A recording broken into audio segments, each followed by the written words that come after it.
In this lecture, we'll be examining the changes that occurred in South Vietnam in the 2 years after the signing of the Paris Peace Accords in January of 1973. As we will see, the economic and political instability of the Thieu regime increased in this time period, and the country entered a period of decline that would contribute to its downfall in 1975. The 1973 Paris Peace Accords marked a new chapter in the conflict between North and South Vietnam. Yet as 1973 opened, on the surface, South Vietnam seemed to have the upper hand against its enemy to the north. Its 1 million-man army was one of the largest in the world, and the U.S. had supplied the South Vietnamese with the latest military hardware and weapons. The 1972 Easter Offensive launched by North Vietnam after some initial territorial gains in the south was largely rolled back by ARVN forces, though the North Vietnamese managed to hold on to parts of 4 northern provinces. The bombing campaign, dubbed Linebacker 2, ordered by President Nixon, pounded targets in North Vietnam with over 20,000 tons of explosives in December 1972, resulting in severe damage to infrastructure. Thus, on some levels, South Vietnam appeared to be stronger than it really was. On January 27, 1973, the United States and North Vietnam agreed to a ceasefire the following day. The peace plan called for the withdrawal of all U.S. forces, the release of all POWs, and the formation of an international peacekeeping force. Citizens of South Vietnam would still possess the right to determine their own political future, but North Vietnamese troops stationed in the South were permitted to stay in the South. The March 29, 1973 photo on this slide depicts some of the last U.S. combat troops in South Vietnam as they passed through Camp Alpha, the American Outprocessing Center in Saigon. The government of South Vietnam had long benefited from the influx of aid from the United States.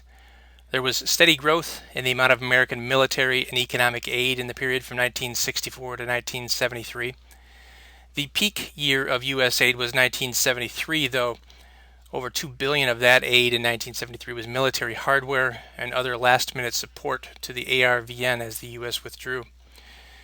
The South Vietnamese economy had been built on imports financed by foreign aid, and when that aid was removed, the economy went into a downward spiral. Assessments of the inflation rates in South Vietnam in the 1970s vary considerably. Economists estimate an inflation rate of between 300 and 900% in the period from 1964 to 72, with an average of 40 to 50% per year. In times of budget shortfalls, the government routinely just printed additional currency to meet its needs. The United States attempted to artificially prop up the devalued Vietnamese currency by buying large quantities of the South Vietnamese dong, pictured here, in the hopes of maintaining a stable currency, but U.S. currency support began to be curtailed in 1973. The 1974 OPEC embargo, coupled with a poor rice harvest and the increasingly worthless dong, contributed to an annual inflation rate of over 200% in 1974. South Vietnam had not developed a thriving industrial base in its 2 decades of existence. In part, this was due to the fact that the currency was on a near constant war footing for most of its existence, which forced the government to dedicate large percentages of its budget toward military and security expenditures. But even more important was the role that American aid played in shaping the South Vietnamese economy. The regular influx of American economic support made the country import dependent, and it was cheaper for South Vietnam to simply import most consumer and industrial goods than to develop domestic industries.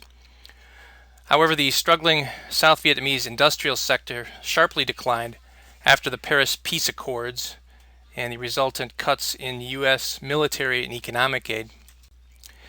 The departure of American military personnel aggravated an already unstable economy in South Vietnam. From 1970 to 1974, unemployment steadily worsened in South Vietnam. Unemployment approached 20% in 1974, and this number was much higher in the cities that once catered to American servicemen near American bases.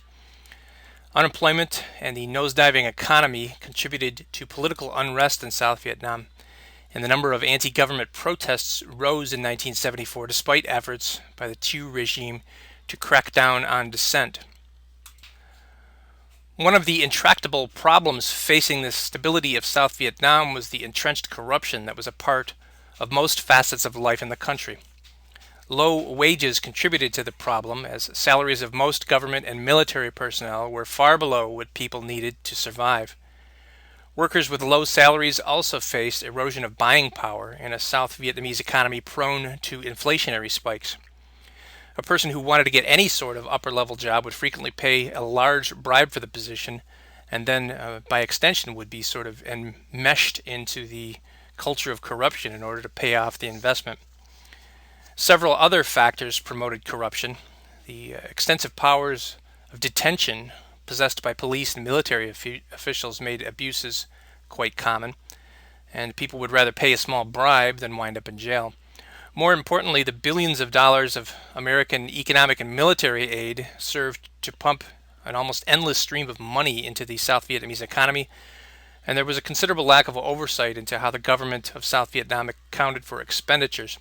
Often, supplies would be delivered to South Vietnam that would quickly end up being sold in the black market.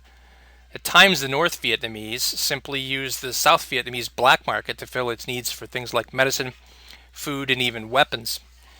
In one egregious example of corruption, government officials in the province of Vinh Bien created 7 fake battalions of soldiers who only existed on paper, and the salaries of these phantom soldiers were siphoned off by dozens of military officials.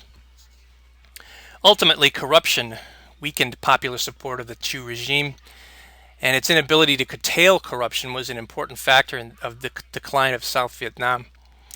Corruption also arose significantly after the Paris Peace Accords of 1973, and there may have been a tendency by some South Vietnamese officials to pocket what they could while they could still have access to bribes. The resignation of U.S. President Richard Nixon was a double blow for the South Vietnamese government. Nixon was one of the staunchest supporters of the Thieu regime, and even in the middle of the Watergate scandal, Nixon used up some political capital fighting for American support for South Vietnam. Nixon's resignation also meant that the future support for South Vietnam by the United States was in jeopardy, as such policies had become so closely linked with Richard Nixon that anyone supporting military aid to South Vietnam might be seen as pro-Nixon. The resignation of Richard Nixon was, in some ways, more unsettling for the citizens of South Vietnam than it was for Americans, as the very future of the nation's continued existence became much more cloudy for the South Vietnamese when Nixon left office. This brings to a close our brief look at the years 1973 and 74 in South Vietnam.